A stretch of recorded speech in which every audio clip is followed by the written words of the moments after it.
boy. Sammy!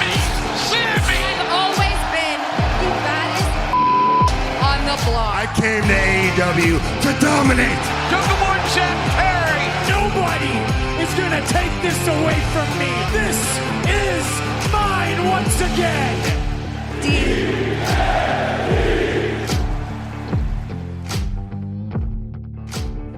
All right, hello everybody, and welcome to this week's AEW Dynamite review show here on the unofficial WWE podcast.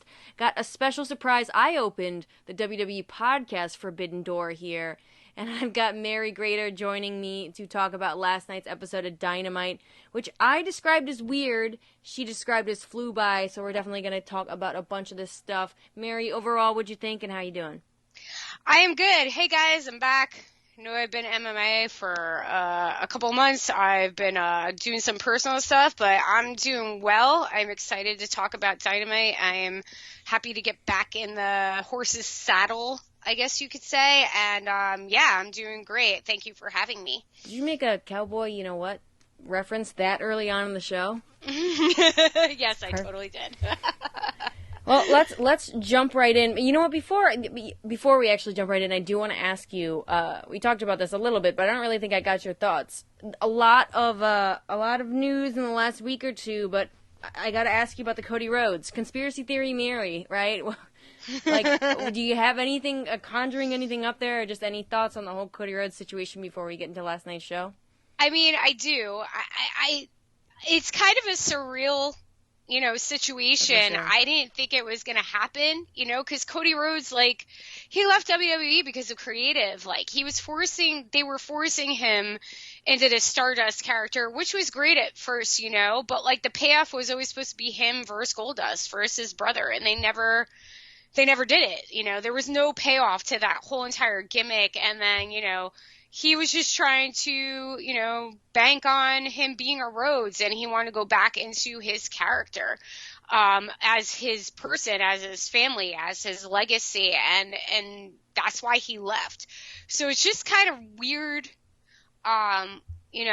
I know there's technical things moving behind the scenes that we all don't know about. He was an EVP. He was part of creative. I've read all the articles that have come out that there was, issues with Tony Khan and issues with the Young Bucks and Kenny Omega. And even in general of when Punk and Bryan came in and they were getting paid top dollar and Cody viewing him at that stature. And listen, I love Cody Rhodes. I think he's a great talent. I liked him when he was in WWE. I liked him when he was AEW. I know he was not happy about getting booed, and I feel like that is, the smart wrestling fan who is viewing him as, per se, a Jeff Jarrett or a Triple H with Stephanie with his wife Brandy. So it's just it's kind of weird to me to see him jump ship, and it's kind of, for you to be like, oh, I need to be paid the level that CM Punk or Bryan Danielson is getting paid. I love you, Cody, but you're not them. Those guys defined a generation, defined a movement, defined the indie pickup from WWE when they were the only big dog. So it's a lot of ego. I think it's a lot of pride. I also think it's payday. I think he wants to be that stature of Triple H and a Stephanie, or even a Miz and Maurice, but you're going back to the company that was doing absolutely nothing for you, was doing absolutely nothing with your name, was putting you in this boxes, and how they always do. McMahon likes doing cartoony things. So with him, if he shows up in WWE, which I definitely think is going to happen, I think that's a notch on the belt for McMahon, even though it's kind of like his homegrown talent coming back. And conspiracy theory Mary thinks that somewhat this is kind of a slap in the face to Triple H, because everybody knows how Cody Rhodes was burying Triple H in AEW with the throne smashing and the golden shovel and stuff like that. There's a lot of moving parts to this thing. I don't know where it's exactly going to do. Do I think that Cody Rhodes is going to come in and be Cody Rhodes? Absolutely. Do I kind of think by November he's going to be in a Stardust gimmick? Absolutely.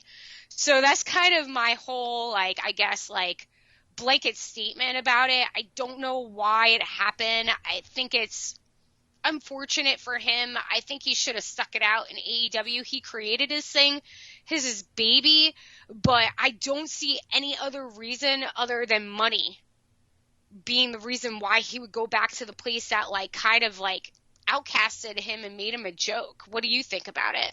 Yeah, I'm on the same page as you are, and I had the same amount of skepticism and you know, I don't want to call it pessimism, but I think it's just like, you know, taking the evidence we put in front of us and going based off that. I think you put it, I love the way you said about he's going to go and be Cody Rhodes and then he's going to be in a Stardust gimmick by November. I think, like, the best way, sorry to be graphic or gross, but, like, the best way for me to think about it is, like, if you put, you know, a really good-looking burger on, or a vegan burger or whatever, if you don't eat meat, we cater to all people here on the WWE podcast, but if you put that on a you know, plate full of crap, it's still a burger on a plate full of crap. You know what I mean? My point of being is, like, you put Cody Rhodes in WWE, it's still WWE. So Cody Rhodes could be, you know, the greatest. You think about all the people like Bryan Danielson and Jon Moxley, and like they were bright spots in the company for sure. But you know, there's still 3 hours of Raw to fill. So give Cody Rhodes 15 minutes, and you still have 2 hours and 45 minutes to fill with rematches and crap and So I don't.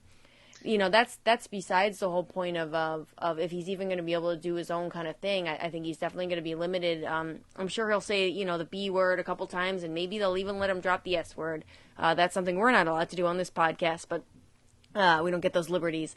But I don't think he's going to be doing any great storytelling, and I hate to repeat myself, but I kind of said this with Ashley. I said, maybe he's doing the Shinsuke Nakamura thing. Maybe he's taking his copious amounts of money and he's just gonna enjoy being a father and not wrestling for the art of it anymore, but wrestling instead for the money of it and easy. And he's done taking rough bumps. I mean, he did randomly put himself through a table of fire for no reason. Maybe that was it for him. So I'm curious to see how this all plays out. Will it be an excuse for us to watch WWE? It sounds like maybe for a brief amount of time, but I think nobody is special in that company anymore besides Roman Reigns, and even Roman Reigns, everybody is replaceable. So I only see it going downhill. Yeah, no, and I agree with you, but like, just like going back to the subject, it's like, okay, you got Cody Rhodes. Cody Rhodes going back to WWE is not like this huge signing. It's not like CM Punk or Bryan Danielson going to AEW, you know, like. It's just newsworthy. I mean, like, how much are they going to have for him? He was always mid-tier when he was in WWE. He doesn't have the look, even though he has the name to be a world champion. You know, he's an IC title holder and a U.S. champ at best, and that's what he was. Was he better when he was Cody Rhodes? Absolutely. Did I like the Stardust gimmick at first? Absolutely, but there was no payoff to it. Then he was just kind of the court jester, you know what I mean? It was just kind of a joke, and I think that, like, Vince McMahon, he could probably, and he probably is, throwing a lot of money at this dude, but it's like, if he's just doing it to make him the court jester and it'll be like, haha, I won. You know, like, you left, yeah, you created this company, but, like, you already bailed on your company, and, like, yeah, come home to daddy. Like, where does he think that he, you know, and even going to Brandy Rhodes, like, I don't really have a lot of an opinion about her. I know people don't like her. I heard she's a mediocre wrestler. Like, honestly, I haven't seen her wrestle once. She was in WWE. She was an announcer. Do they actually think that they're going to give Brandy Rhodes like a spot on the women's roster when she's been adamant in AEW that after she had her child she wanted to wrestle again? Like, I just don't see, like, it's got to be a huge amount of money, and I just, you know, I like Cody Rhodes. I don't have a problem with him. I liked his music in WWE. I even liked his gimmick going on in AEW. I get why people were booing the crap out of him. I understand it. You know, if you are, you know, I honestly don't know how much older I am than you, Mimi, but you seem like you're lifelong wrestling, so it doesn't matter. But, like, watching wrestling, like, throughout the years, like, it just, Vince likes to get like ha-ha moments, and like I said, going back to Triple H, I feel like this is just kind of like adding to his like, haha, I won, like you left, but you always come back, and I'm going to throw money at you, and you're going to do whatever I say, or you're not going to do anything, you're going to sit in catering, and I don't know where his place is on the roster, despite the fact that that roster in WWE right now is slim pickings. Like you say this stuff about Roman Reigns. Yeah, Roman Reigns is replaceable, but yet Roman Reigns was out sick a couple months ago and they had nothing to do. And what happened? Bobby Lashley suffered for it. Big E suffered for it. And it was just because they don't build anybody up other than him. And then they have the Ronda Rousey situation, the Charlotte situation, and the Becky situation. So I just don't honestly know where these two fit in going back other than a mid-card thing before they become a joke, because they have talented people in WWE on their mid-card and they already don't utilize them. Everything that happened with Kevin Owens in the Rumble, I was like, Kevin, they better be paying you mad money. But I also think that if Kevin, signed a multi-year contract and he leaves in 3 years, 5 years, and he's a little older, but I honestly think that this is a business thing for him. He's like, I'm going to make my money and then I'm going to go back to doing what I do. And if he shows up in AEW or New Japan or ROH, if it comes back, TNA even if he decides to go to Impact, Kevin Owens is going to be a huge presence when he goes somewhere else. I don't think Cody has that star power. And that's just my person. He's a great wrestler. It's just, it's like Natalya, like Natalya's an amazing wrestler. I love her. I wish she was on top of the mountain, but like her personality, she just can't cut it in certain areas. So the whole Cody Rhodes thing is very interesting to me, just from a business perspective and a pride perspective, because like he is wrestling royalty and he got shafted. He started very young in WWE, and now he's going back, and it seems like a paycheck, because if he has in his mind that he's gonna reach a John Cena level or a Roman Reigns level, like it's gonna be like really hot when it happens. He's gonna get that push, and then creative's gonna have nothing for him. Like you said, Shinsuke, like Jesus, man.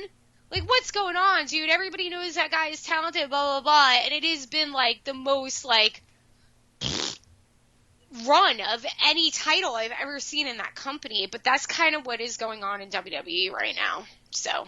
Yeah, I think he's just enjoying being able to surf and make his money kind of doing something that he likes. And, funny enough, like, maybe some people enjoy it there. You know what I mean? Like, I can speak for myself as I look at it, like, this terrible place, right? But, like, Seth Rollins swears and lives and dies by WWE, so you never know, who's enjoying themselves there, and everybody's got their own experience, so, I'd love to be proved wrong. I really would, because that would mean that there are 2 good wrestling shows out there that I can watch rather than 1.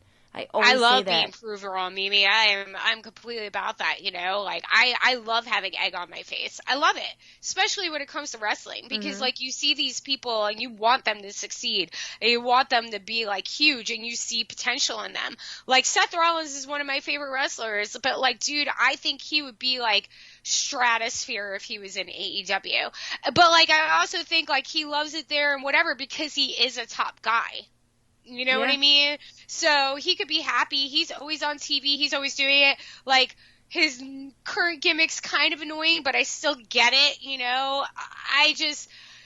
I think there's different levels to, like, being where there is. And, like, Seth Rollins, for some reason, was more marketable than CM Punk. But, like, he's also kind of in the same position that CM Punk was in WWE, but also I think CM Punk was, light years ahead of what Seth Rollins is currently.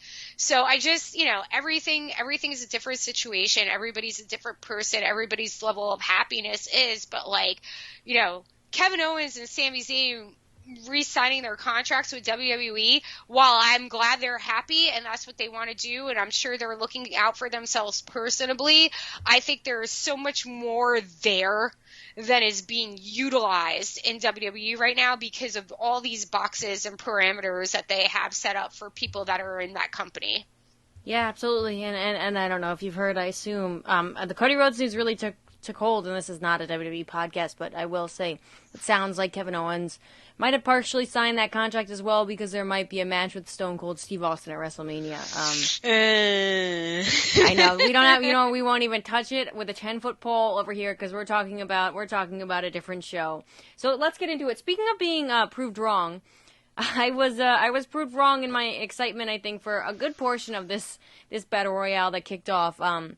I'm going to throw it over to you first, but what I will say is essentially what this match was a bunch of madness with a bunch of tag teams, some very coordinated spots, and a good showing for Trent Beretta. And then we got towards kind of the end where we had Johnny Hungy, not FTR, so I think we just had Dax Harwood. We had Matt Jackson, and we had Kyle O'Reilly. And the ending, I did love the ending, but the ending being that why am I having a brain fart? Matt Jackson threw John Silver out of the ring because Kyle O'Reilly's arm, he just couldn't do it. And then Kyle O'Reilly throwing Matt Jackson out of the ring, and Red Dragon getting the win and being the first tag team added into that three-way triple. I keep wanting to call it triple threat. It's not triple threat. Three-way tag team match. Mary, what were your thoughts on the match? And I guess and what do you think about this three-way match that was already designated for Revolution? Was it too cut and dry? I mean, yes and no. Anytime you have a battle royal or like a Royal Rumble aspect, there's going to be weird, quirky things, and there is a reason why they do things. I thought it was a lot of action and stuff, but like the beef or the interaction between the Young Bucks and Red Dragon obviously is for a bigger picture. You know what I mean? What's going on in the Elite right now? Is the Bullet Club coming back? Who is the ruler? All the things that have been going on with the Young Bucks and Red Dragon coming in, which, is a huge pickup for AEW, and Adam Cole, and, I'm sorry, I'm forgetting his name right now, Switchblade. Jay White. Jay White, all these guys coming in right now, the bigger picture is that Kenny Omega is going to come back at some point, right? Obviously. And, he is basically the face of AEW, in my opinion. And Adam Cole coming in from NXT and getting out, before the ship sunk, per se. And Adam Cole was red hot in NXT, and, he's white hot now, so there's going to be that confrontation between Omega and Adam Cole at one point, who is the leader of the Elite, and or is it the Bullet Club now? And you have all these other factors of people coming in and jumping ship, That's why I really wanted AJ Styles not to re-sign and show up in AEW, because it causes all this conflict and stuff.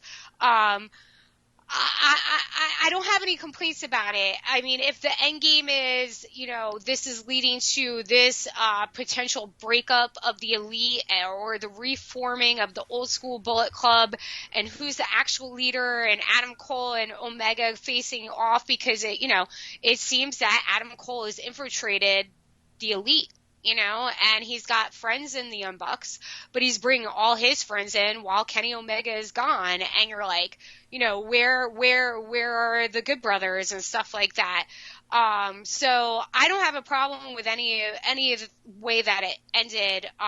You knew one of those teams were going to be in there for the triple threat match. That's been planned up. But I try to look at that whole entire scenario, because AEW is very good with long-term storytelling, something that you don't get in WWE. And I'm a personal fan of a slow burn. There are points where it can become too long, but in general, I love building things because it makes sense, and the fan isn't stupid what they're watching right now. So I don't have any problem with that. I was just okay, what's going on now? What part of this adding to when Omega comes back and sees that his whole entire team, his group, his people have been infiltrated by Adam Cole, the smarmy bad dude who's just I'm coming in, I'm the hot thing. You can see how big of a pop I get. I have the biggest song. What now? You've been gone. You're old hat. So I didn't have a problem with it at all. Yeah, you got into the post match a little bit there, and we could talk about that in a second as well. And I'm with you. I love the ending of this match. For me, my issue is it felt like two totally different matches. It felt like we got the ending of the Battle Royale, and the whole thing in the beginning kind of just seemed like they were just. And I didn't write everything down or whatever, and I don't mean to pick it apart, but there were just, if you go back and actually dissect that beginning of the match, there were so many spots that just made no sense. And there was a cool standoff even with Trent and Santana, but then. You have to help me with the name. I'm going to forget it. But that kind of suplex that looks like they break their freaking neck every time they do it. Like a T-bone looking suplex or something like that. Not a German. No. I don't think so. It's like they do like a full Nelson and then do the suplex.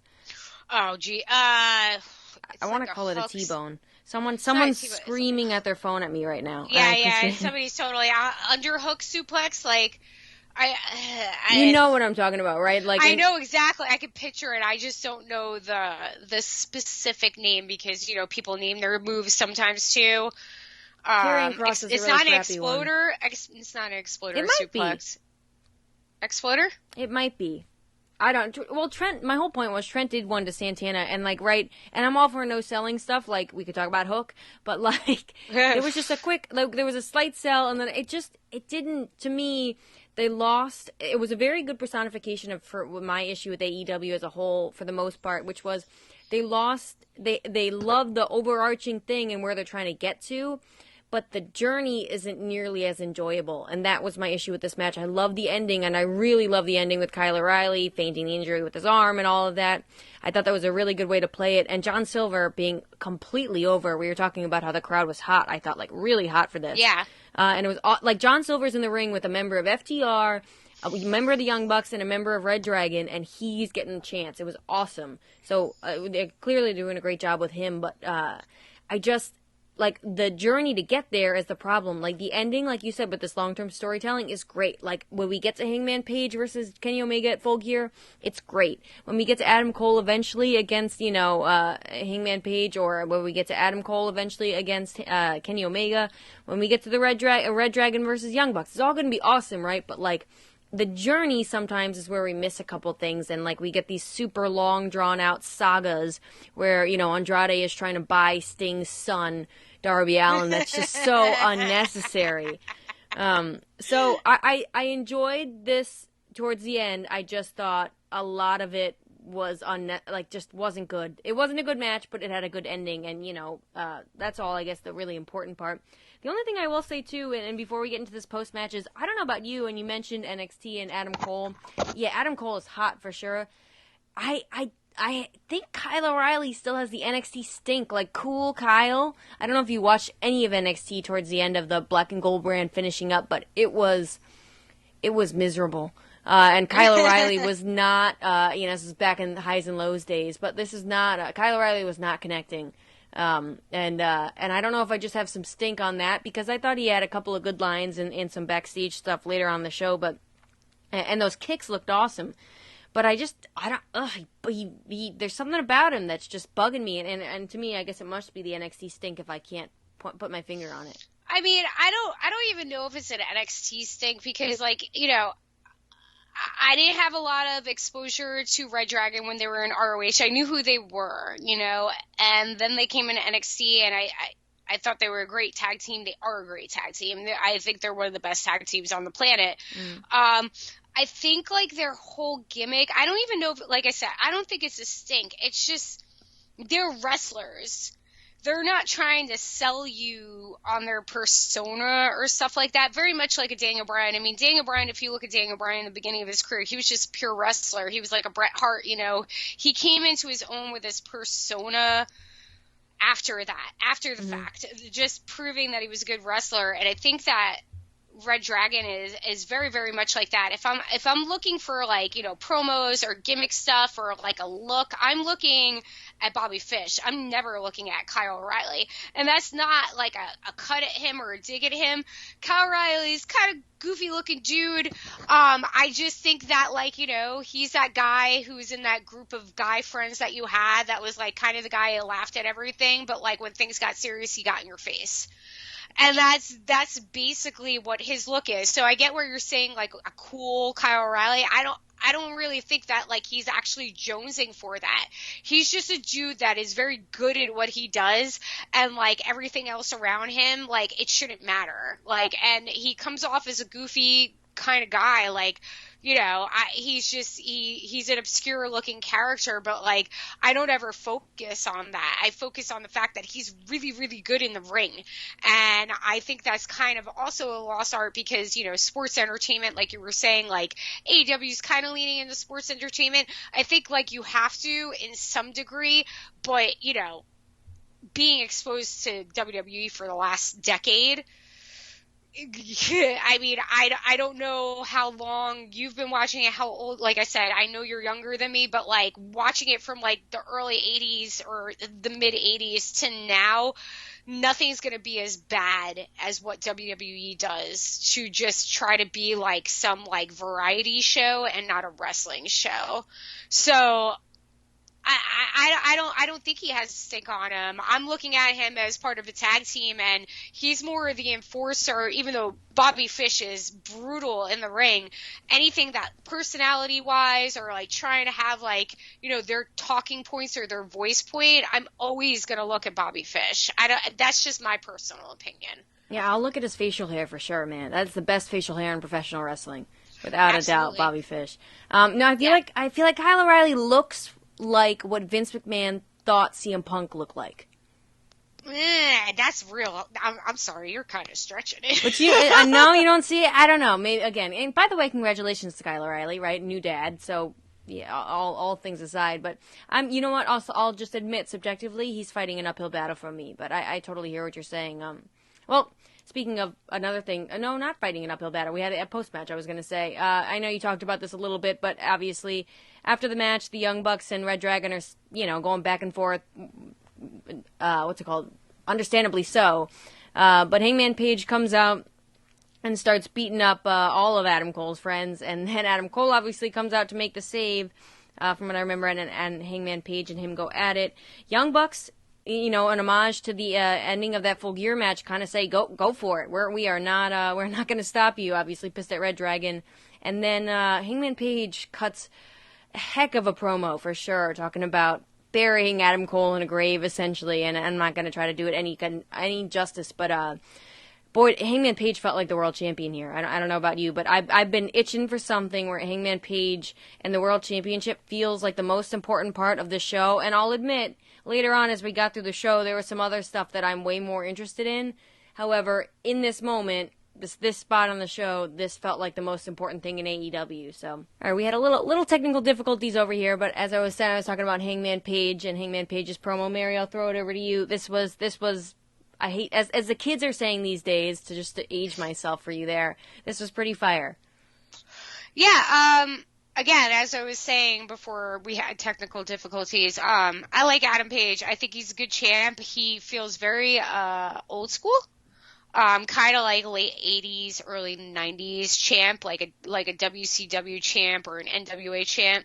I don't know about him. I know it was a huge payoff, and you know, I've been transparent even when I was doing the Rampage podcast when I could. I was paying attention to AEW. I wasn't watching it weekly. I have been a WWE lifer. As soon as Punk came on the scene, and you know, I've been, you know, he's my favorite wrestler. I've been watching AEW since. So, I like all this stuff. I feel there's a truth in, like, we get mad at WWE when they, like, you know, push a character down our throat, or they make the people that are champions have these huge personas and stuff like that. Some people aren't meant to be that, and they're just who they are. I don't think, like, Adam Page needs an over-the-top character to be over as a champion. I think he's a fine champion. I think everything they've done with him is great, and he's very good on the mic when, you know, he needs to be. And I think he's proving that. I like that they're getting him into more programs and stuff like that. There was a little slow. You know, he became champion off of Omega, and I mean, Omega is like this huge personality in the room, and it's like, how do you follow that? But like, I think enough spoke that it took him 2 years to get there, and he got there, and he won, and he was a champ. And all the problems that he had with, you know, the Elite and being in the Elite and all that stuff, it all played into it. It was a good payoff. So, you know, he had a great promo. It was stating the obvious and doing it in the right way, and it wasn't felt like it was forced or scripted or anything like that. He's one of those wrestlers that is just like naturally organic, and I don't think you need to do much with him, even if he hasn't had a title defense and stuff like that. Like, when he needs to come out, he gets a huge pop. He's very likable. He's a good champ, and he doesn't feel like a paper champ. And there's just a lot of pieces that go into this when you're watching all these different kind of federations and what you expect a champion or the main champ to be. But I feel like he's just, you know, he's not Stone Cold, so anybody out there who's gonna be like, oh my god, I like Stone Cold, but he has that Stone Cold feeling where it's like, I'm the everyday dude. You know, I drink beers, I have a wife and kids, like, this is what I do, and I'm really, really good at it. He's that. So when he does come out with those promos, you realize why he has the title on him. Do you get what I'm saying? Does that make sense at all? Yeah, no, absolutely, and I know what you're saying, but no, I hear you about he does. He just has he's the guy right now, and you know, and that's credit to AEW and the storytelling, of course, to get him there. But it also credit to him too, right? You can tell a great story, but if the guy doesn't connect, the guy doesn't connect, and you can tell the minute Hangman's music hits, he connects.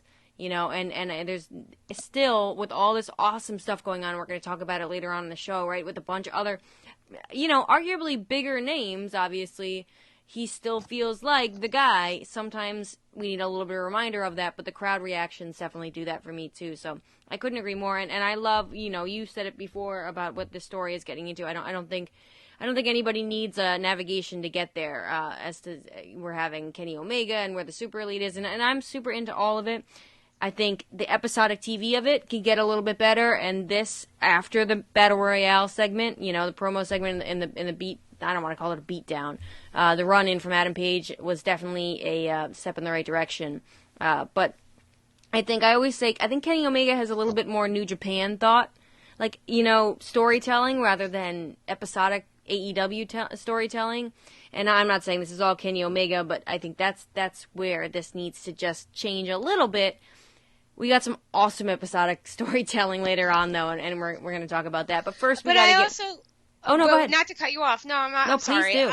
But, like, I get what you were saying about the New Japan thing, but the other thing you have to look at, that even though, like, you know, we crap on WWE, and I will do it, whatever, you're in the States. That's the kind of program that you have to have. You have to have episodic things. That is the culture that we are brought on, you know? So they're trying to do it, but they're also not trying to turn into that other company. So it's a very fine line that they're walking right now. It is possible to have episodic television in a wrestling show and it be engaging and it being good. Sometimes less is more.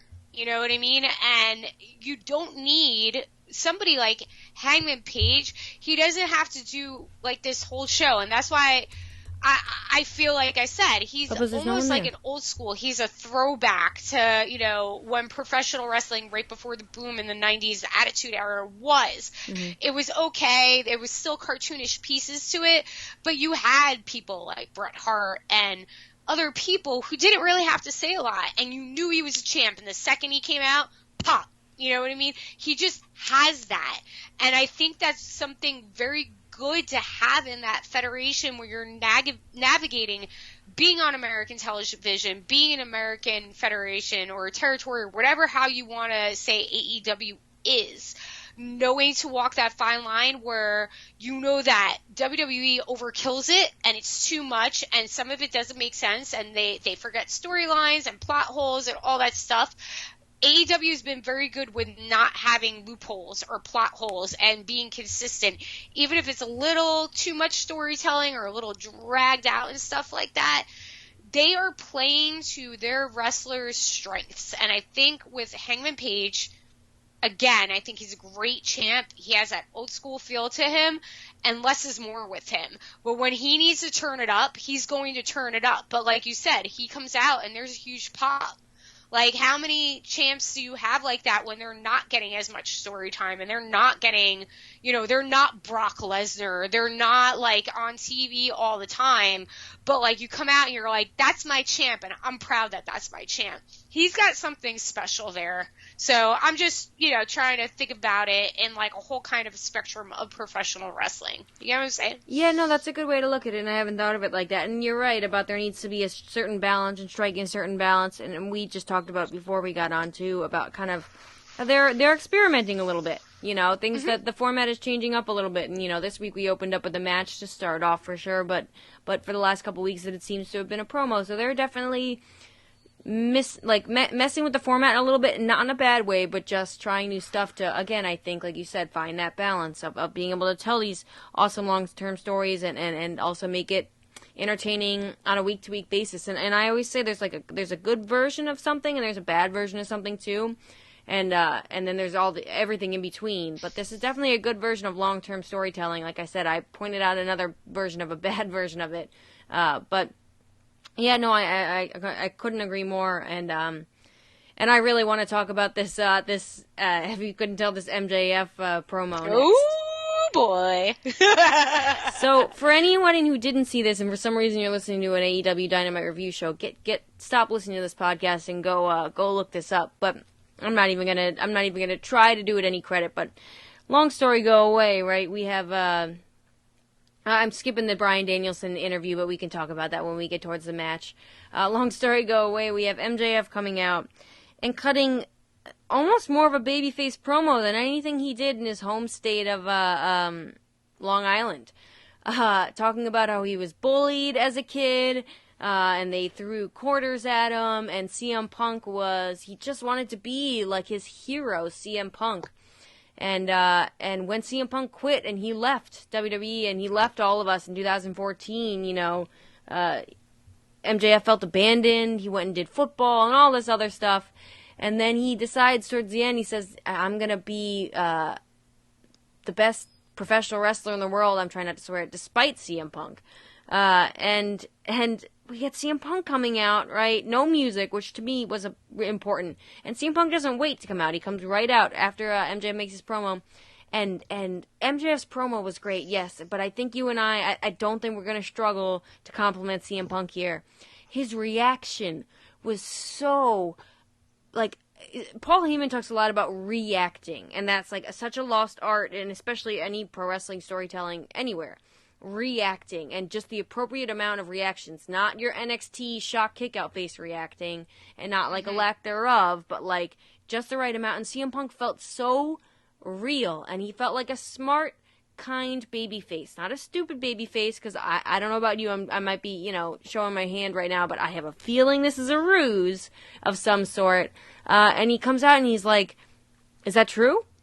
Was that whole really like sob story true? And MJF just walks off, and are you waiting for somebody to attack him from behind? You're waiting for the next thing, but no, that's it. Mary, before I talk about this anymore, I'm going to throw it right over to you. What do you got? There are so many layers to this. First off, we're going to miss it. We're not going to cover everything. But I mean, everybody knows Punk's my favorite wrestler in the world, and the realness to this, like, you forget, because Punk doesn't look, everybody knows Punk's the old dude in the building right now, but he doesn't look that old, and people have a problem, like, concepting how much 7 years is, especially when you're somebody who is MJF's age, he's 20 years, a little less, by the way, younger than Punk. That's about our age difference, just so we're clear. Yes, yeah. So, you got CM Punk, who was a huge wrestler in, 2010s, and he was in his late 20s, early 30s when that was going on.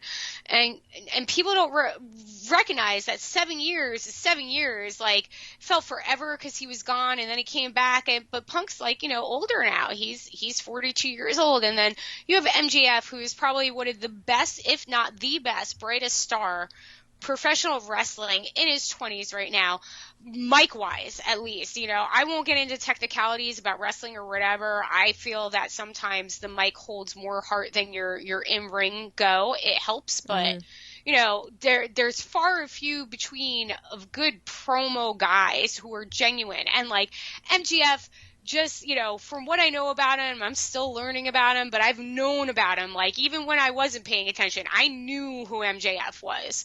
He is doing this old school thing, and he's not going out of character when he's meeting fans, and he's a complete dick and all that stuff, and he's great. And he's kind of, the modern version of Punk. When Punk came to AEW, everybody was like, oh, you got to see MJF and Punk. Why wouldn't you want to see that? Best mic man of the last 20 years, and this guy who's hot, and he's rising. That I was watching that, and I was glued to the TV, and I put out a tweet, and I was like, that was master class. That was a master class promo by MJF. He used everything that he could use to make it as real as possible, and you are absolutely right. Punk's reaction was because if you get down to like Punk, yeah, he's a jerk, and he's an a-hole, and he's all these things, and he's pompous, and he always says, even when he is a babyface, that is who CM Punk is, and he has no apologies for it. But like when you go to him as a character, he is that guy. He is the guy that stuck up for people who were being bullied and the underdog, and he is the underdog. And at the end of the day, he ended up doing what he was doing for those kids. He is from that school. He is from that genre. He is from that class. Those are the people that I went to high school with. That was the group that I associated with. So for Punk to come out there and be like, is this true? He's feeling, this is obviously, wrestling, but if you look at it from a human perspective, that's going to devastate him if he knows that's true. If MJF is being sincere about what he said and everything added up, with the picture last week when Punk came out with the picture, dying, perfect, dude, because that just shows the age difference and how it is. And they leaned into this thing where MJF is now a professional wrestler, and when he was a teenager, preteen, whatever, that was his hero. And I believe that 100%. Because if you can't relate to CM Punk as an outcast, despite whatever you are, what kind of thing you're into, like being an outcast is still being an outcast. We all have the same thing, the reason why we are outcasts. Of course that's his hero, even if he looked nothing like him, So it is the best thing I have seen on AEW television since I've been watching it. It was a babyface promo. It shows that if MJF ever decides to go babyface, he would. As to say, if that was a ruse by Punk, I've been waiting, I think his whole gimmick is a ruse. Punk is going to turn at some point. Everybody knows it, but right now it's still too fresh. He is still one of those guys that came back. We never thought he was going to come back. Everybody's going to enjoy it. And even when he goes heel, people are going to love him more. So I can't tell you if that was a ruse or not. That's the master, I can't say the word right now. That is the master of what CM Punk is, but MJF is also very good at it. So on the other hand, you're like, is this a ruse from MJF? Despite what it is, it works so well, and it was beautiful. And I was just like, holy crap, what is going on there? That is that level. And it feels like finally we've got CM Punk's first real long-term feud. This could wrap up at Revolution. This is going to go for as long as the two of them are in that federation together. And this is something special. Yeah, I couldn't agree more. And it's funny, I didn't even think about it being a ruse on Punk's part. I had really just thought, like, so much of what you said, but like with CM Punk, this is like your good guy, bad guy storyline, right? Up until now, it has been good guy, bad guy, right? Bad guy went at good guy's dog. You don't do that. Like, ultimate good guy right now. There is no bigger babyface in the world than CM Punk right now. I would say even above Adam Cole, right? This is the man who returned to us all. I joke, I think I've said it on the show before, maybe I just told Ashley, but I said, I have a friend who obviously isn't into wrestling, and whose mom is very religious, and I was trying to explain to her what this whole CM Punk thing when he returned meant, and I was like, well, imagine, like, your mom's reaction if Jesus came back, right? Yep. And that was pretty much every wrestling fan in the world at that moment, right? So there is no bigger babyface than CM Punk, and there is no better heel right now in the world. I don't care what anybody else says than MJF. And so this story is just best good guy versus best bad guy.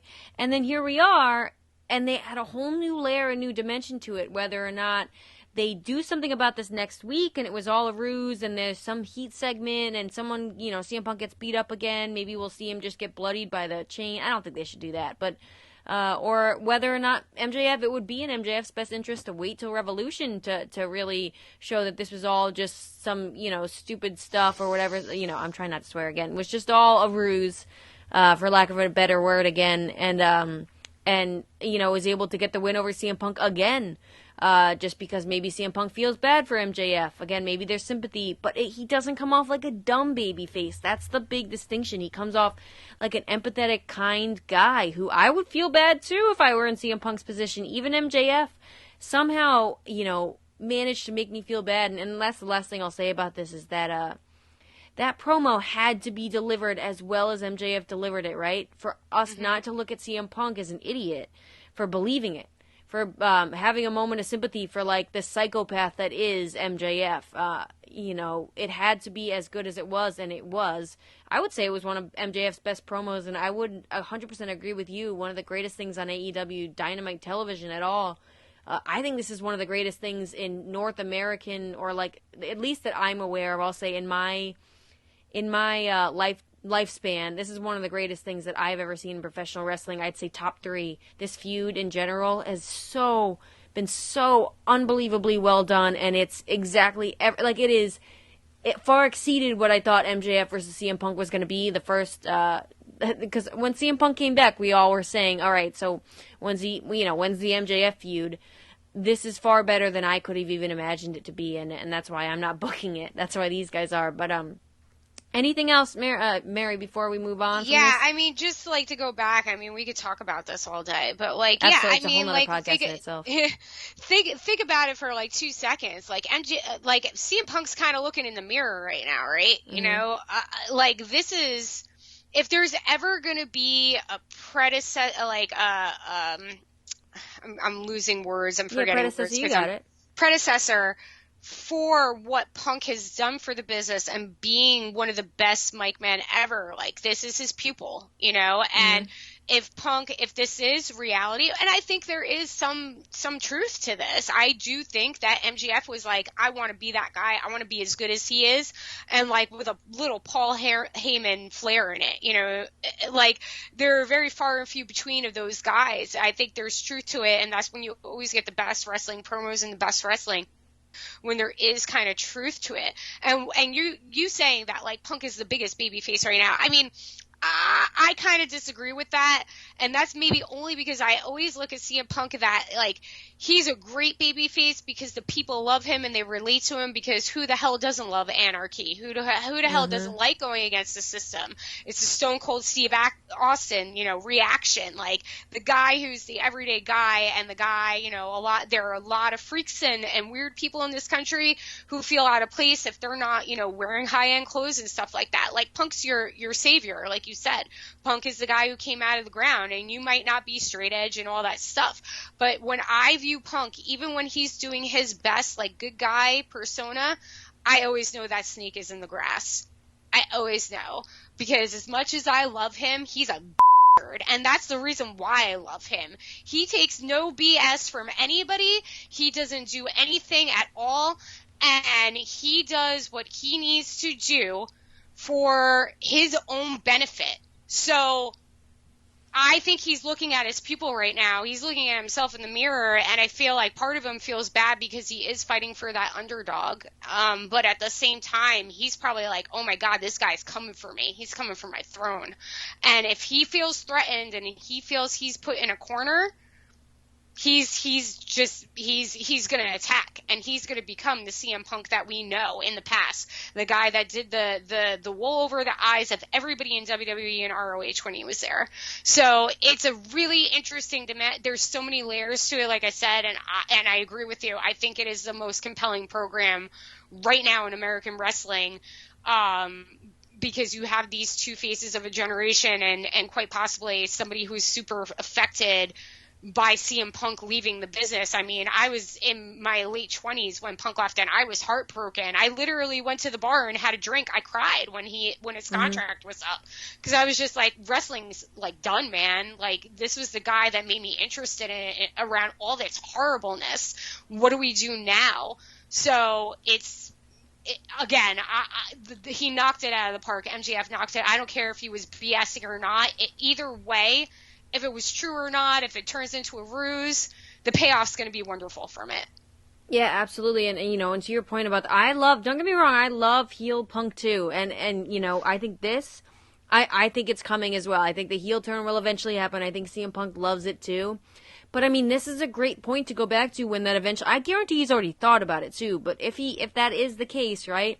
This is a great place to go back to, right? Because CM Punk, this whole theme throughout this entire feud has been that CM Punk, the wise veteran, has been one step ahead of MJF at every turn. MJF thinks he's ahead of the game. CM Punk is one step ahead because he is the original, right? He's the original, and whatever MJF thinks he is, CM Punk is the original. And but then if this ends up being, CM Punk ends up losing at Revolution, and he ends up having the wool pulled over his eyes, like you said, by this whole ruse from MJF, it's a great place to go back to and go, hey, I was sympathetic, I was empathetic, I was too kind, I screwed up, like I was the good guy, and it bit me in the what. I got to go back to being the CM Punk of old, the one who takes no what, and takes no prisoners, and is I don't know why bad to the bone is coming to my head. Ruthless. He's a ruthless. Yes, please make me sound cooler, Mary, because bad to the bone. No, bad to the bone works. It's just that there's no... When CM Punk gets evil, and like, if you are smart enough to understand the psychology of what he does, and like, that's why I love him so much. He is a brilliant mind. Like, there's always a reason why he does everything. In wrestling, out of wrestling, everything. He is cold and calculated, and he does what needs to be done. So I just think that, when it comes to him, there's always a payoff, and he's always thinking, and he's always brilliant about what he does. There will be a reason why he does that. At the end of the day, he is the best, and that is what he's made himself. So he's going to continue doing it. Yeah, I couldn't agree more. So we had a backstage interview with, following up with the Bryan Danielson one. We could talk about it again towards the main event, but all I'll say is Daniel Garcia 2.0 are just... I know you said you didn't watch a lot of NXT, but they were formerly Ever-Rise in NXT. They are just perfect at what they do. They are just the best at exactly what their job is. So, again, we'll talk about it more towards the main event, but we got the tag team match, which was Death Triangle, Pac and Penta Oscuro, or Dark Penta, whatever you want to call them, and versus Kings of the Black Throne, Brody King and Malachi Black. And this was something. And earlier on in the show, Mary talked about how there are no plot holes. I found a plot hole here. Would you believe it? But yeah, I mean this match, to me, and I'll say I guess I'll pick it up first, was a letdown. I'll say that Penta ended up getting the pinfall with a roll-up on, a victory roll. It was a version of a roll-up on Malachi Black. And most of this match was watching Brody King be awesome. There was a really cool spot where Brody King put Pac on Penta's shoulders and then slapped him so hard that Pac hit a poison Rana on Penta. And if you didn't see it and you just heard that, yes, you heard me correctly. It was absolutely absurd. There was a really good 450 splash from Pac in this match too, right off the back. But the in-ring action, I don't think things didn't mesh. This did not have a chance when, at least to me, as soon as Alex Abrahantes came out dressed like a vampire. So I don't know. This was a miss for me, and we could talk about obviously what happened post-match, but just the match itself. I guess the post-match and it all comes together. We had the debut, the lights on and off. Someone's in the back in AEW just flipping on that light switch on and off. It happens so often. It is a trope on that show. I want to know what's happened more. Backstage interruptions or the on and off light switch, because it is. Well, run-ins is in there too, because run-ins do happen a absolutely lot. Exactly. It's getting a little bit much, and it sucks because I am, and I've said it on the show, I'm a big Buddy Matthews fan.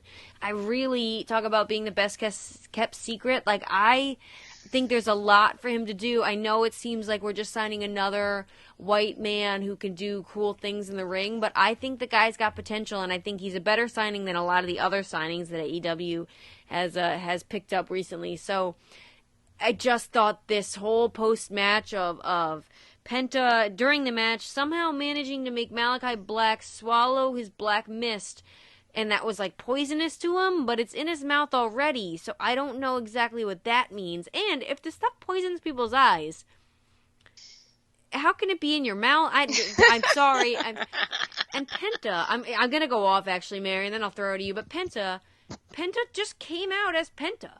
Yes, he had black gear and his music was different, and he had Dracula instead of Alex Abrahantes. But like, he didn't wrestle any different. He wasn't breaking people's arms. Like, I'm not gonna pretend to be a Lucha Underground expert, but this is a character from Lucha Underground for Penta, from what I've heard and from what I assume. And apparently, it was really cool and awesome and bad to the bone, because apparently that's my new thing. Like where he was breaking arms and stuff like that, but nothing. He was just, all he did was win with a WWE roll up. Like, this was like a guy neither tag team could lose, because you debuted Buddy Matthews and you've got this new debuting tag team in the Kings of the Black Throne or whatever, and then you debut Dark Penta. Like, it was too much going on, and this tag team match was all on the same show, where you have a tag team battle royale for a slot at a pay-per-view to be in a tag team championship match.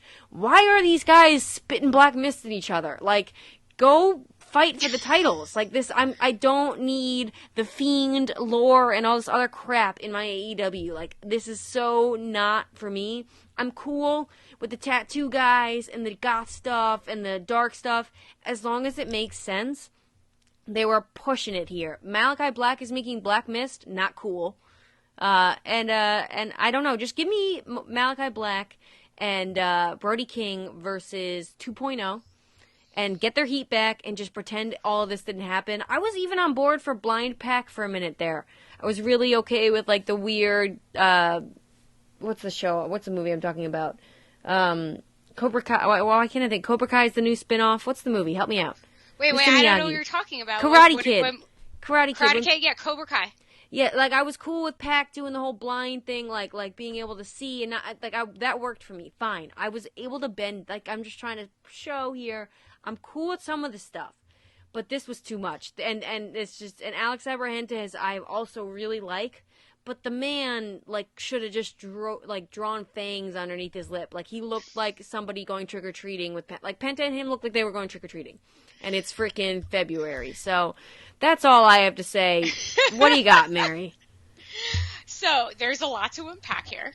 Wait, why did Buddy Matthews come out before Malachi Black, like, crushed Penta's throat with a shovel, too? Like, was there, like, a miscue there with the guy in the back that Malachi Black cues to, like, turn the lights off? Like, I just didn't... It so killed the vibe, and I thought the crowd was hot, and I think even they were all freaking confused. Okay, so like I said, there's a lot to unpack here. One, I will say, I did not think of it from your point of view until you started pointing it out, and you're absolutely right. So that, I'm going to give you 100%. I thought the match was decent, like in ring move and stuff like that.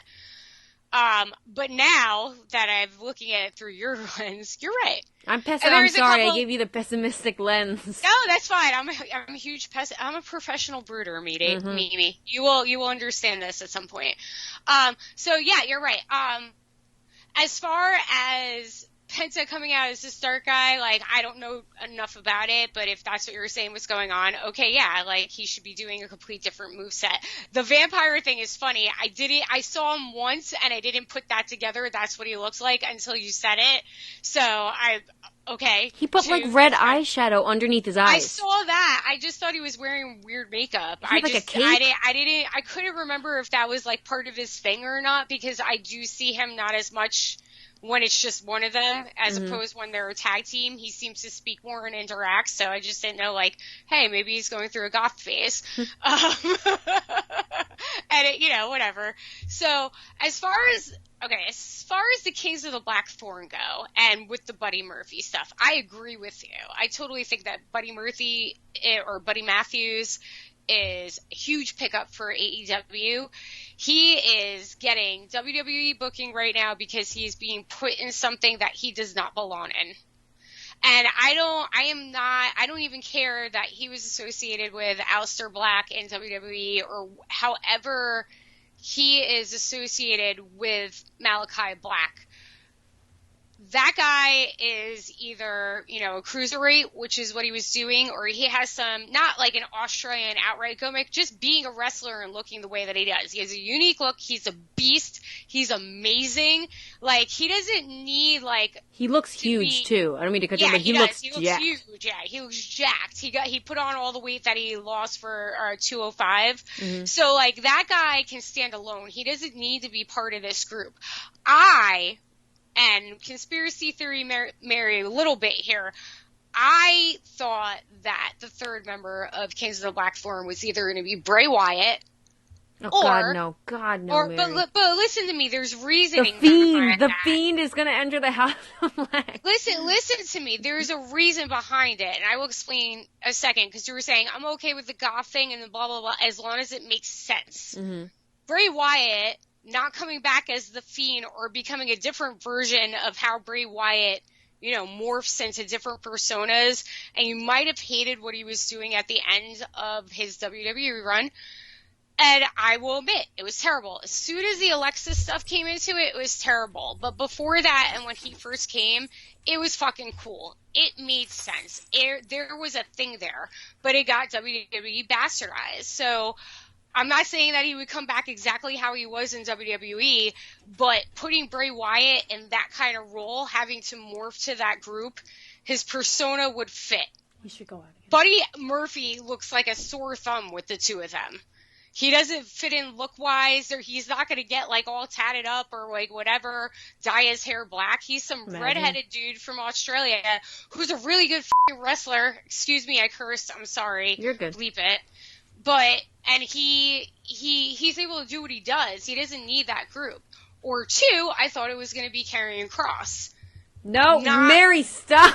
No, but it God. Makes sense persona-wise. That's what I'm trying to say to you. It makes sense. They were going to have a third member of the House of Black. Those types of people fit into that. Buddy Murphy does not fit into that whatsoever. You can have other people. It's feud with the Mysterios, like it's like the Aaliyah Mysterio. I think that's from what I understand. Honestly, that was such a traumatic experience for me during the pandemic. And that didn't make sense. None of it made sense. I blocked it all out. Why did they put him there? So that's why I'm saying, like, WWE booking, they're putting him into something that he doesn't need to be put into. That dude can figure out something for his own. He's that good. Yeah, that's interesting. I haven't heard that take yet. Huh? I haven't heard that take yet. I've heard people be like, this was awful, but I haven't heard the fact that, like, he just doesn't fit. Like, he should go do something else. I agree. I think he should have some banger matches. I also want to hear him on the microphone. Yeah. I don't think he needs the House of Black to get him over. He could have just shown up in the middle of the Young Bucks and Red Dragon and messed them up, and it would have made more sense. Do you get what I'm saying? It's just different levels of persona. Now, I understand that you might not like Bray Wyatt or Karrion Kross and their characters and what happened over there. But what I'm saying is I was talking about big names that are on the market that had, like, kind of that mystique or that kind of persona or genre or whatever, goth thing, weird horror thing going on that Malachi Black has going on. Those two guys don't have to come in how they were in WWE. They will make it fit. This Buddy Murphy thing isn't going to fit.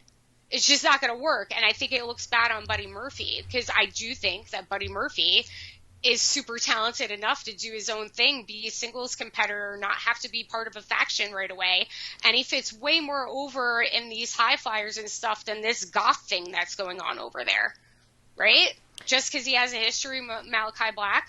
Yeah, no, that makes sense. I mean, I'll take Scarlett Strikers, Bordeaux. That's it. They're strikers. That's it. That's the Yeah. only thing they have in common. It's not any bad thing about him. He just doesn't fit into there. That's the only reason why I was bringing up who I thought would go into House of Black. Those two situations, even if you hated it, made more sense. Made absolutely more sense because the two of them have been discredited as single wrestlers because WWE messed up anything good or creative that they might have had. Both of their characters, Bray Wyatt and Karrion Kross, Killer Kross had good things going. It just needed to develop the way it was supposed to develop. You got too many hands in the kitchen.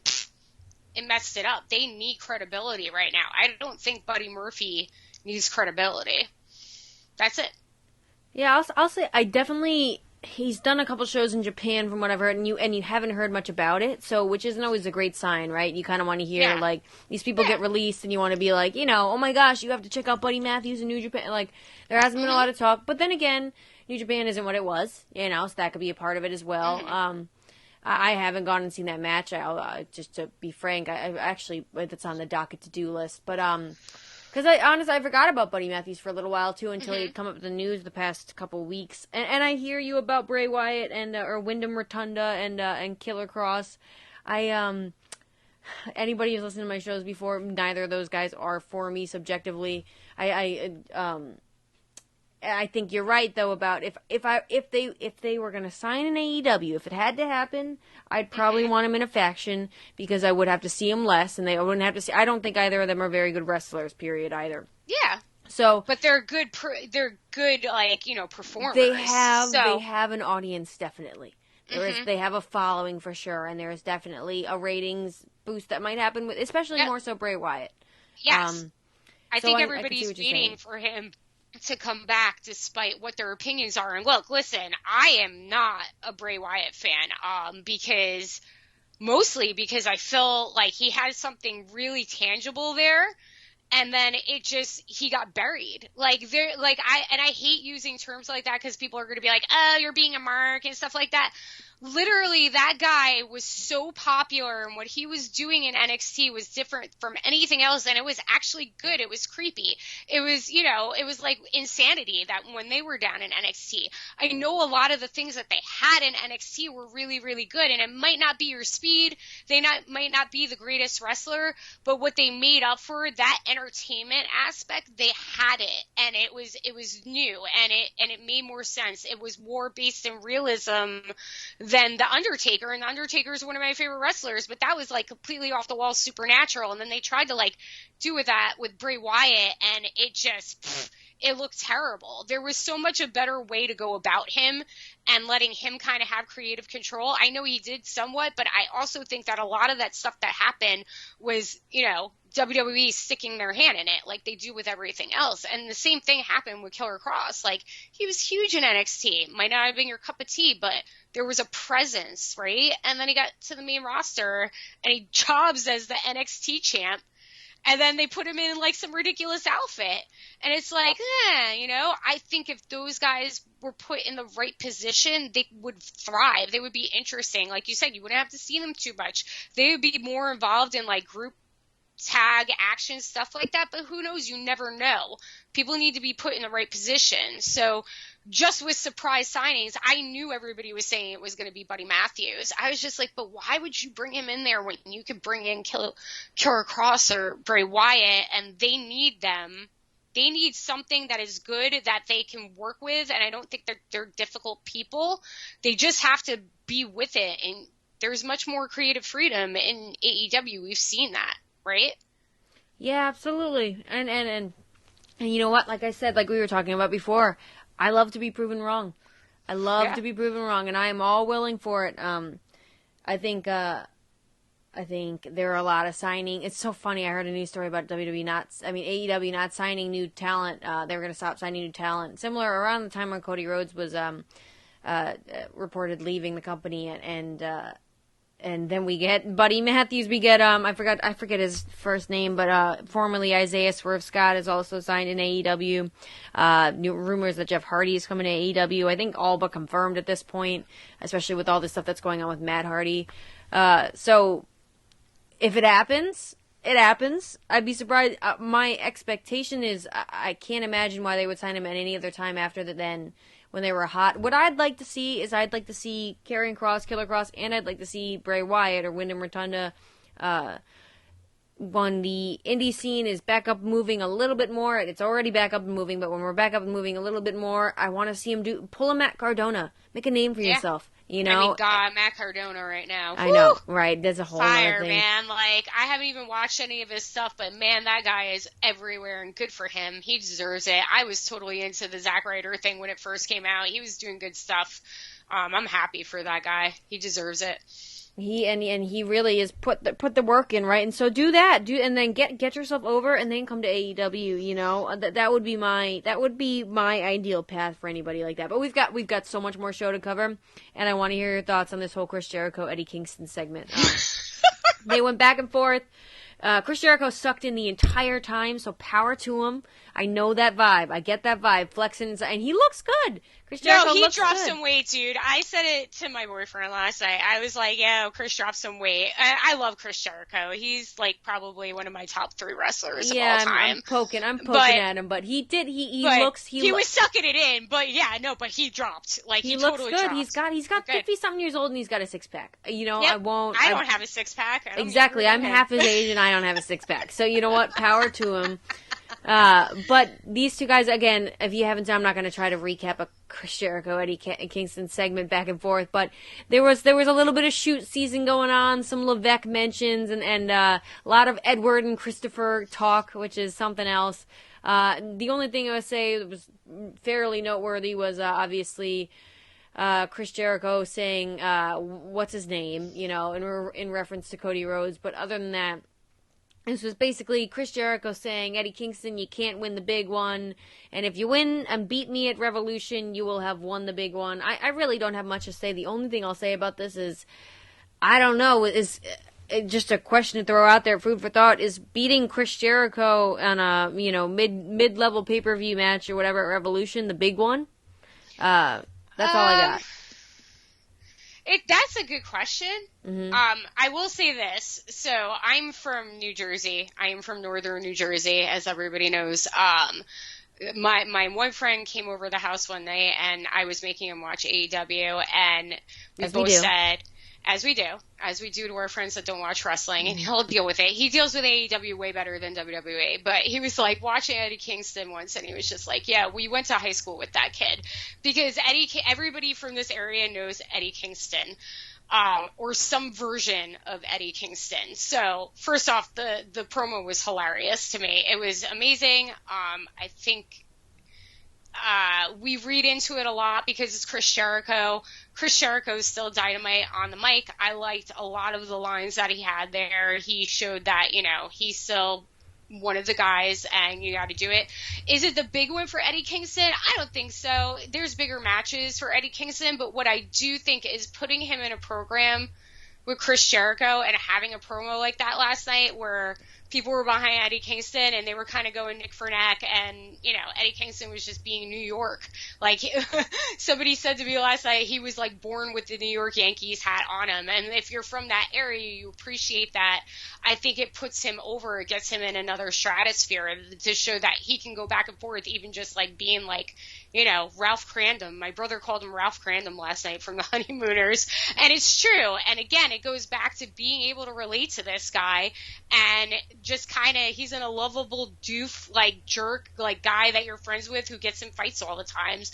I think it's a big deal for him to be in a program with Chris Jericho. Do I think it's long term? No. I think it's over after Revolution.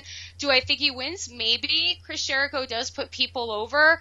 Is it the big one? No. I mean, Eddie Kingston's got a long track to go, but I think it's good for him, for his career, and showing why people love him to go battle on the mic with Chris Jericho. I mean, when you do that, that's Chris Jericho is still one of the best on the mic too. So I think it's positive for him. Yeah, I hear you. I like this program a lot more than I did when it started. And I will say, as a promo, this made me want to see the match more than I did before it. So it did its job. How much did I want to see before it? Not a lot. So we're not, like, I'm not, this is like one, like, I didn't need this match, essentially. But I understand that's, I think, more subjectively for me. I think I will see how, like, where Eddie Kingston is after the match. And if he's more over than he was before this feud, then I will hold my hands up high and say, Eddie Kingston, this did its job. Because I think that's exactly what its job is. I think Chris Jericho is putting himself out there to fully 100% let Eddie Kingston get over from him, from having a feud with him. And I think, does Eddie Kingston need that? That's maybe up for debate. But I think Eddie Kingston was hot after that CM Punk feud, and I know obviously he got injured, but it almost feels like Eddie Kingston's very start, stop, and to me this feels more like a stop than a start, but I will let you know how I feel after the Revolution match, and we'll see. Maybe I'll be wrong, and maybe he will be, hot again, or maybe he still is hot. Maybe it's just my subjective view on him. I don't want to, again, it might just be subjective, and I think I'm kind of sick of this to me feels like the, I don't know, Wish version of CM Punk versus Eddie Kingston. So, with all that being said, though, let's move on down to. I'm sorry, my microphone was muted. I'm sorry, I was trying to let you talk. I was going to say, I think it's going to come back around to CM Punk and Eddie Kingston. Oh, do you? Down the line, I do. I think that Eddie Kingston right now, nobody thought he was going to get signed. Like, I get into, like, the feel story of wrestling. Like, that's why I watch wrestling, because I like backstories. I like backstories in anything. I feel like Eddie Kingston right now is out to prove himself. He's been talking about getting back in shape. I really think that he's dedicated to that. Like, he walks around with a beer belly and smokes cigarettes. And I think, like, honestly, he's like, I got this opportunity. I'm here. Let's go with it. It's going good. So he's running with it. And I think that people recognize that. And he's older. Like Jericho said, he's 38. So, like, why not give him, the chance to run? And, his persona himself carries him. He's a brawler. Everybody loves a brawler. And I just think that even if he, like, lost, but I don't think he's going to lose, I do think Jericho is going to put him over. I don't know if that's the top for him, but I think it's doing what it needs to do. I think they're trying to give him a sure shot. People love him. Everybody loves him. Let it go. Let's run with it. And that's a good thing. It might not work out, and then you squash it, but it's better to let it see where it goes. Yeah, no, absolutely, and like you said, like that's exactly what I'm doing. I'm gonna see where he's at after this. I'm curious to see what if he's gonna have anything to do with the stuff that we're gonna talk that happened in the main event later on. So, next match we had that was Preston 10 Vance, I guess, versus Ricky Starks, Face of the Revolution ladder match, qualifying match.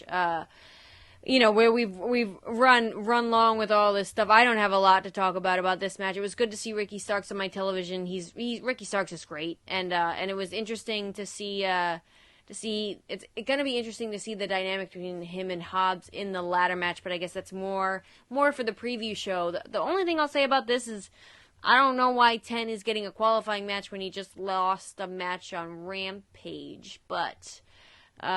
That's all I got. I don't know if you have anything to say about this match. It felt like filler quarter-hour television. Yeah, no, it was a filler match. I like both guys. I think he actually got the match because he took out all of security for no reason. Did you hear Ashley and I went off about it. I was like, what happened? 10? I was just laughing. I was like, oh, he's having a moment. He just had like an episode all of a sudden. It had no rhyme or reason. And I was like, what's going on? And then I just started laughing because he was taking everybody out. And I was like, all right, whatever. This is making me laugh. It's cool. I don't care. But that's why he got the qualifying match. That's why he got the match. And Brody King then I guess should get the next qualifying match because I forgot to mention that he just mauled some of those securities earlier on in the night.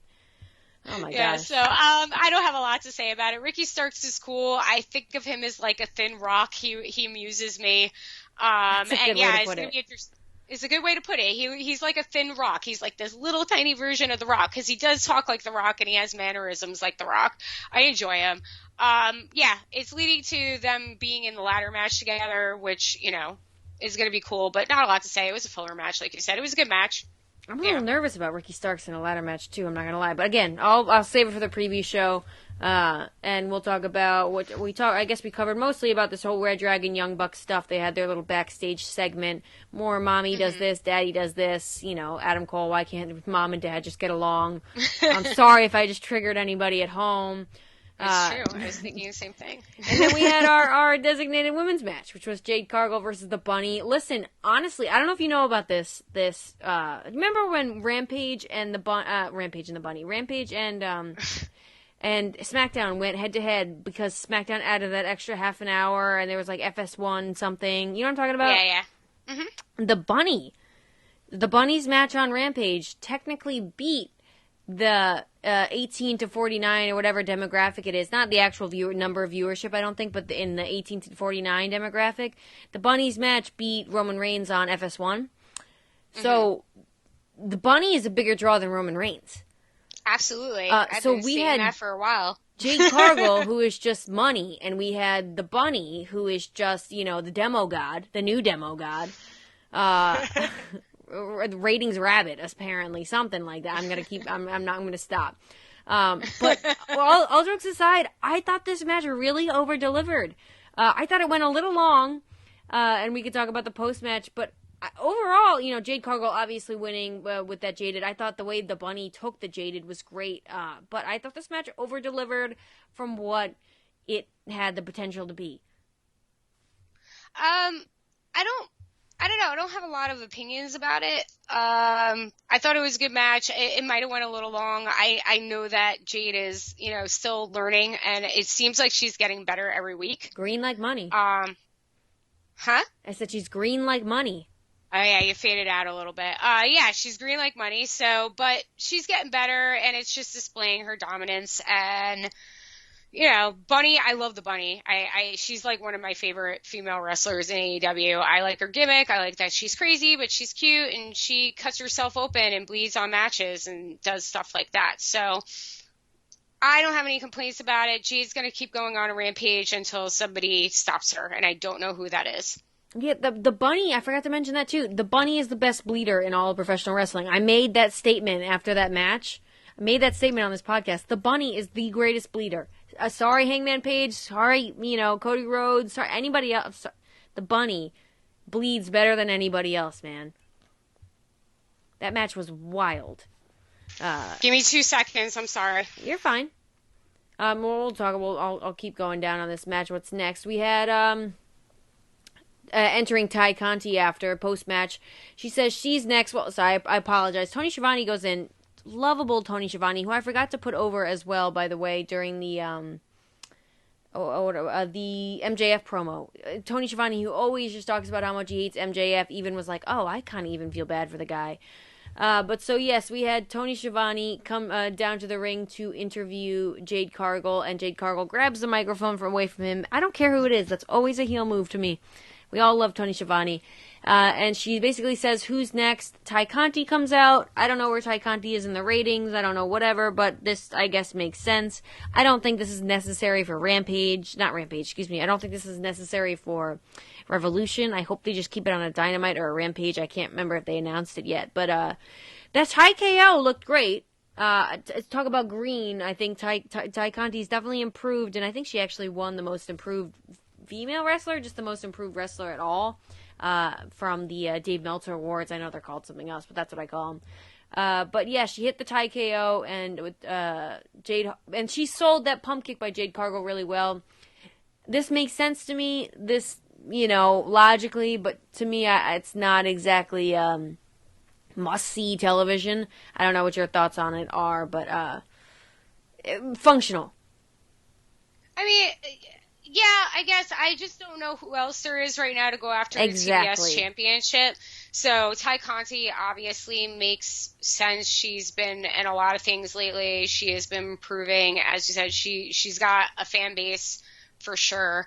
But in my opinion, it's not realistic. I know Jade's going to win. So, what do you do with Jade after that? Jade's kind of like Brock Lesnar. There's nobody realistic to go up against her right now. I'm sure they're going to have somebody soon, but other than Britt Baker, just because she's been champ for so long and has shown that she is the champ, And it's too soon. And, the title is too soon to go title for that. And Jade's still too green. So, yeah, it just feels like they're doing this for right now. This is what they're going to do. But they got to get, more competition. Thunder Rosa is probably next, I would believe, after if Ty Conti doesn't win. That's the only other person that I see. But I know she's trying to go after the AEW championship. But I also think Britt Baker is not losing that title in Revolution. Oh, you're with me too. Ashley thinks she is. I'm full on with my Britt Baker keeping the title. All right, let's keep going down the line. Then we had Keith Lee being interviewed backstage, except not really, because what do you know? He's interrupted. And the lights turned on and they turned off and then they turned back on and Ricky Starks appeared. That didn't happen. But with Powerhouse Hobbs, I will say if anybody's going to interrupt anybody in an interview, I'm fine if it's Ricky Starks. He made fun of Keith Lee a little bit, and we never got to hear Keith Lee's answer to the question that what's his name? Alex Marvez asked him. So, any thoughts before we move on to the main event? Yeah, I said on Twitter, I was just like, look at that. Keith Lee says nothing, and it's compelling. It's not that hard. It's not, because even though he didn't get to finish his sentence, it's interesting. You got to stare off between Powerhouse Hobbs and Keith Lee. That's a match everybody wants to see. Two big dudes just, going at it. Keith Lee showing up in AEW. I know AEW's been doing a lot of signings lately, but, that was a good pickup. Yeah, I'm curious about your thoughts on the debut, too. Isaiah Cassidy, the perfect opponent. Yeah, and Isaiah Cassidy, just as a side, I don't know much about him, just seen him in AEW. I really, really like him. He is awesome in the ring. I enjoy his matches with everybody that he's faced that I have watched him face off with. But, yeah, Keith Lee, I was very happy. I was very happy for the dude. He deserves it. The guy's super talented. He does things that no human person should be able to do at that size. I think he's got a great persona, quiet big man. He's very much like a Mark Henry, when Mark Henry was kind of the quiet, not when he was the bad dude and the Hall of Pain and all this stuff, but just this big dude who could do stuff, but he can do moves that Mark Henry could never do. So I was just really happy to see him there. The guy's been through a lot. That last run that they put him on in WWE as Bearcat Lee, geez. Whew. The poor dude, just let him be himself. And he proved walking out there and his music hitting, man, that was a pop. That was a pop and a half. Everybody knew who it was. And he was just being him, So that interview yesterday, yeah, he didn't get a lot of words out, but it was compelling. It was more compelling than anything he did on that main roster in WWE. And I'm interested and want to know, and I want to know what this guy's going to do. Again, point. Less is more sometimes. Yeah. A interrupted interview with Keith Lee was more compelling than anything he did in WWE or main roster, at least for sure. Absolutely. Yeah, no, I couldn't agree more, and it was such a feel-good moment, especially with all the stuff that the guy has been through in the past year or so. It was one of those ones where you're emotional for somebody just because you're so happy for them, and I don't know, I'm pretty cold-hearted, so that takes a lot for anybody to do. I'm bad to the bone, clearly. Speaking of bad to the bone, we had our main event, Bryan Danielson versus Daniel Garcia, and I'm gonna nerd out about this for a minute, and then I'll throw it over to you. I was so excited for this, and I know it was a little bit of a last minute thing, but this is one of my, as soon as it became possible, this match sparked in my head as a dream match to come, and obviously I was disappointed, not because of the match quality. It was a great match, and it did exactly what it had to do, and we'll talk about the post-match afterwards, which really was the big story, and they had a lot of great back and forth. The cattle mutilation, I got out of my seat. I was like, oh my god, this is going to be it. And the story of similar to the Lee Moriarty match about the violence and Daniel Garcia giving him a chop and then Bryan Danielson asking for another one. Bryan Danielson is doing the best work of his career, undoubtedly, right now. But I want an Iron Man match between these two men. So I was disappointed, but in the best way possible, because I want more, and there is going to be more to come, hopefully, and I know Bryan Danielson is I think he's 40 now, And so hopefully we still got time, on that clock, because I want to see Daniel Garcia versus Bryan Danielson, in an Iron Man match. I want to see them go for 2 hours. Let them wrestle the entire Dynamite, because, my little technical wrestling nerd just, fiends for this kind of stuff. That spot with Lee Moriarty last week on their heads, I'm still not over it. So, all in all, this was, A+ to me. I just give me more. Before we get to the post-match, you anything to say about the match itself? I mean, I totally hear what you're saying. It was an amazing match. Daniel Bryan, dude, you 100%, 120%. He's doing the best work of his career right now. I think he's in the best physical shape of his career right now. He is so focused on making new stars that were like him. You'll get your Daniel Garcia match. I just don't think an Iron match is in the card for a little bit. It will happen. I think Daniel Bryan has a lot still go to tank. I'm kind of looking at this run with AEW like Shawn Michaels when he returned. Daniel Bryan was in WWE, but he wasn't doing what he wanted to do. And, he changed up this stuff, but he was never, there was a point he was Daniel Bryan or Bryan Danielson, but he was never, he was just never fully there if you watched him in ROH and stuff like that. So I just feel that you'll get your match. It'll probably be, Daniel Garcia is super young, huge star. I know what he is doing. He is rising. I just don't know if that's in the cards for him right now, but I think that Daniel Bryan is making it his purpose to wrestle these young guys and show what these guys can do, and that's what modern wrestling is. And he is I would fist fight somebody about him being the best wrestler on the planet right now. I know Omega, but man, now he's the best pro wrestler, I think, in that ring, in between the ropes. He is. I'm not talking storytelling, promo, all that other stuff. That's a different. I'm not talking about that either. That's what. That's. I'm not. And I mean, he's gotten so. He light years from what he used to be on the mic, and he's so much better as a heel. He's so much better as that guy you just do not want to have a conversation with. And he's just. You can tell how happy he is right now with the way that he is performing. And again, I will fist fight in the ring. And that's why I said Shawn Michaels, Shawn Michaels always had the persona, but that second run that Shawn had when he came back. And I know somebody's going to yell at me, how dare you? But I'm just saying, likewise, it's the second part of his career. And the second part of Shawn Michaels' career, I believe, is better than the first part of his career. He's just in that zone. And, there's not a lot of people that can be as good as Shawn Michaels in the ring, ring rope to ring rope, despite if you like him or not. So I think you'll get your match. I think Daniel Bryan's got a lot more in the tank, at least a good 3 to 5 years, I would say, as long as he stays healthy. But yeah, man, he's just putting on clinics right now, and it's amazing to watch because I never thought we would see Daniel Bryan doing that in 2022, especially after he had to retire, Yeah, at least as long as he doesn't have any more matches with Minoru Suzuki, I think you're right. 3 to 5 years sounds about right. Yeah. Otherwise, definitely going to shorten that. But and then this post-match. This post-match was exactly what it was. 2.0 comes out to attack Bryan Danielson. Weird, heel on heel, but I understand why they had to do it. And you guys heard it. It was a wild thing. Jon Moxley comes out, makes the save, hits the paradigm shift on Daniel Garcia, and then Danielson gets the mic. They get in each other's face. Oh, I forgot to mention, too.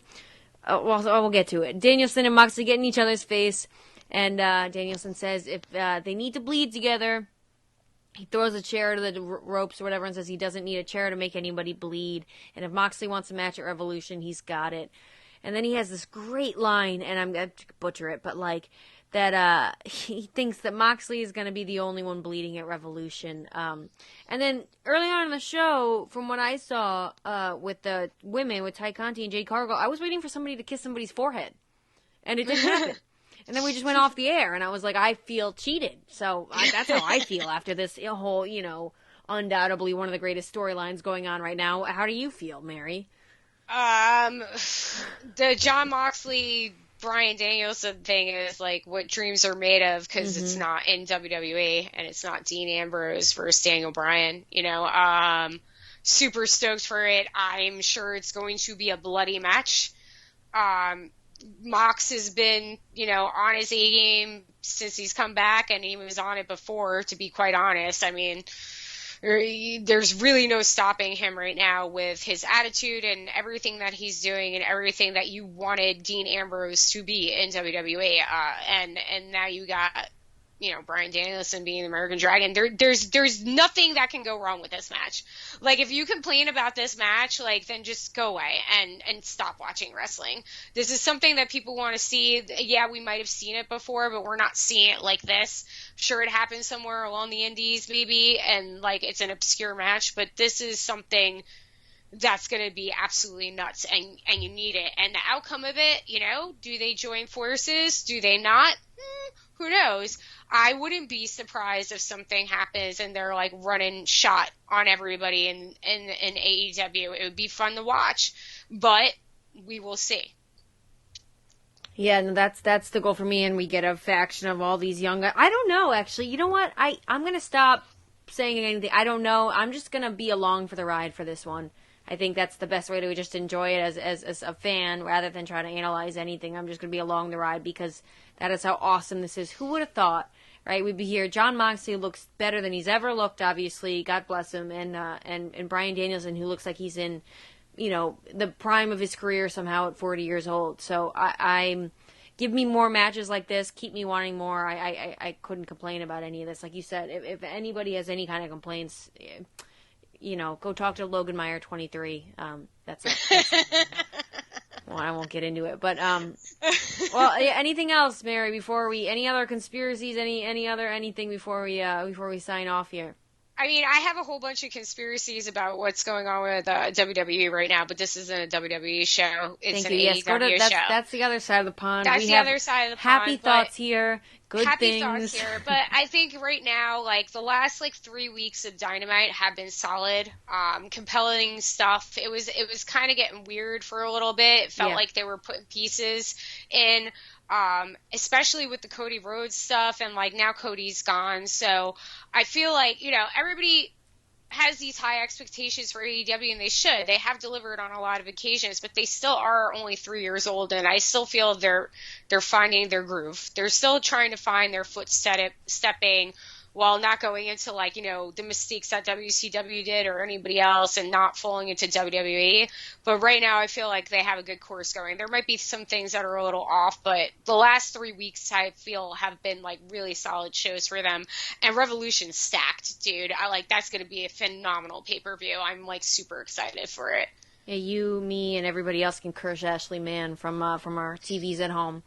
While she enjoys the show live, because like you said, that show was packed, and I think Dynamite's been dynamite lately. And as long as they don't hire Vince Russo, I won't wave the white flag.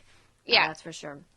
Well, thank you, Mary. Again, I appreciate you getting on here and talking. Please come back anytime. You're welcome. Oh my God, I had so much fun. I'm glad. I like talking wrestling with a girl. Oh, well, good. Well, I'm glad I could be the gender for you. I was going to say, Revolution, WrestleMania's whole tag, what is it? It's the most spectacular, stupendous. It's some weird word, isn't it? Wait, for what? The tagline for Revolution? WrestleMania this year. Oh, I don't know. I think it's stupendous or something, right? Well, I think you just came up with the tagline for Revolution, and it is, this is what dreams are made of. Yeah. Absolutely, because I'm living out my little wrestling fan dreams in this show. I can't wait for all the stuff that's coming down the pike. So please, maybe we'll have you both on for the preview show, and I'll have to get you back on maybe for the review show, because, like I said, Ashley will be too tired from enjoying herself at what seems to be one of the greatest pay-per-views coming up. So before we go, socials, all that stuff. That's my new thing. I'm saying socials now because I'm hip. Because you're hip. You're hip. That's what the cool kids say today. That's what the cool kids. That's the 20-year-olds are saying these days. The socials, you fire. You can follow me at Mare _Bear at BARE, like bear, like naked, not like a bear grr. I always say that because people get confused. And at Poppins311 on Instagram, but I'm more so on Twitter than Instagram. So sometimes you'll get a random picture from me, but Twitter is where it's at. Yeah, I'm still new to the Twitter, but you can follow the tweeter. You can follow me at Mimi Burris too if you want. And Mary, thanks again so much. We'll have you back on as soon as possible. Okay, thank you so much. I had so much fun. All right, I'll talk to you soon. All right, bye.